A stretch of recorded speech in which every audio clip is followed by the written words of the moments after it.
Baik, saya akan menjelaskan tentang analisis regresi linear saham BCA 2005 sampai 2022. Adapun langkah-langkah yang digunakan untuk melakukan uji regresi linear sederhana ini, yang pertama yaitu mengambil dataset, itu data nilai saham tertinggi dan harga saham penutupan BCA mulai dari tanggal 29 November 2005 sampai dengan 29 November 2022. Kemudian langkah kedua itu memilih atribut, menentukan satu variabel dependen dan satu variabel independen. Yang ketiga yaitu memilih set role, yaitu memilih harga saham tertinggi sebagai variabel dependen dan variabel harga saham penutupan sebagai independen.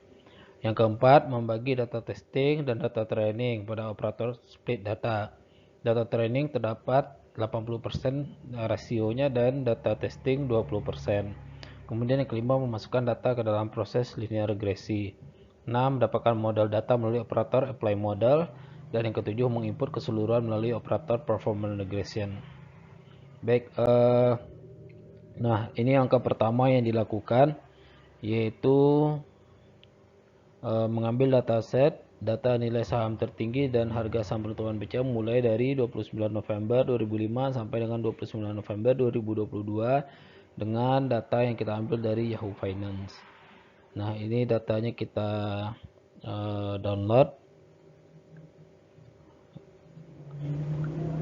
Ini data yang kita gunakan itu 29 November 2005 sampai dengan 29 November 2022. Nah, kemudian kita masukkan ke dalam file ini, dan setelah itu kita lakukan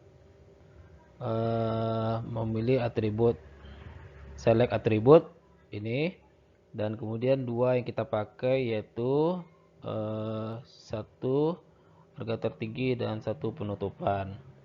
Nah, ini untuk menentukan variabel dependen dan variabel independennya. Nah, setelah itu kemudian kita pilih aplikasi set role. Nah, kemudian kita lakukan prosesnya, memilih harga saham tertinggi sebagai variabel independen dan variabel harga saham penutupan sebagai independen.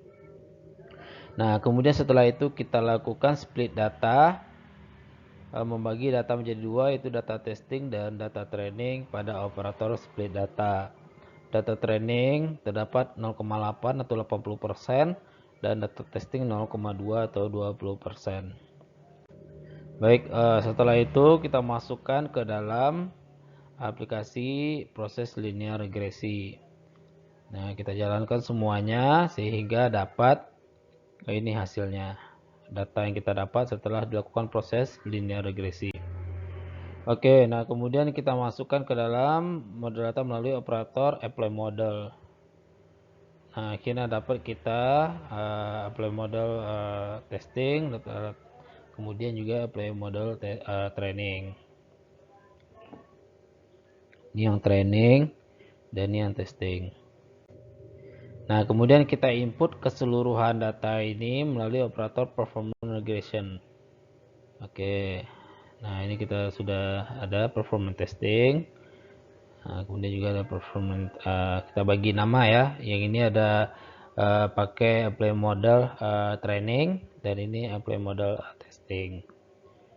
Nah, kemudian akhirnya dari hasil percobaan ini kita dapat bahwasanya root mean square error-nya atau RMSE-nya pada performance training ini lumayan tinggi, itu 39,668.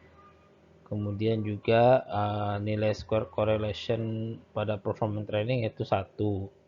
Nah, nilai root mean square error pada performance testing yaitu 42817. Kemudian nilai square regression pada performance testing yaitu 1. Nah, dari hasil regresi linear ini kita dapat bahwasanya konstanta intercept 2,223 menunjukkan bahwa jika variabel X atau nilai saham tertinggi konstan, maka rata-rata nilai variabel Y atau nilai saham penutupan sebesar min 2,223. Sedangkan B1-nya dengan 0,991 menunjukkan bahwa jika variabel X atau nilai saham tertinggi meningkat sebesar 1 satuan, maka akan meningkatkan variabel Y atau nilai saham penutupan sebesar 0,991. Nah, tanda positif ini menunjukkan bahwa jika variabel X meningkat, maka variabel Y akan meningkat. Terdapat pengaruh signifikan antara nilai intercept terhadap harga saham tertinggi, serta harga saham tertinggi terhadap harga saham penutupan.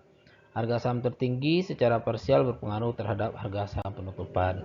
Nah, ini secara grafiknya, visualisasinya. Baik, demikian yang bisa saya sampaikan. Jadi secara umum dapat dipahami bahwasanya antara variabel X, yaitu saham dengan nilai tertinggi, hubungan dengan variabel Y, yaitu penutupan saham periode harian. Kalau kita lihat berdasarkan nilai square correlation-nya, baik hasil yang di training maupun di testing sama-sama berada pada nilai 1. Ini berarti memiliki korelasi yang sangat kuat dan positif antar variabel.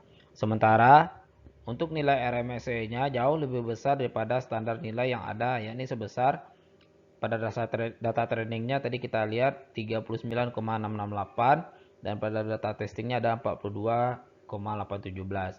Sehingga dapat dikatakan memiliki nilai error yang cukup tinggi. Baik, itu mungkin yang bisa saya sampaikan. Cukup sekian dan terima kasih.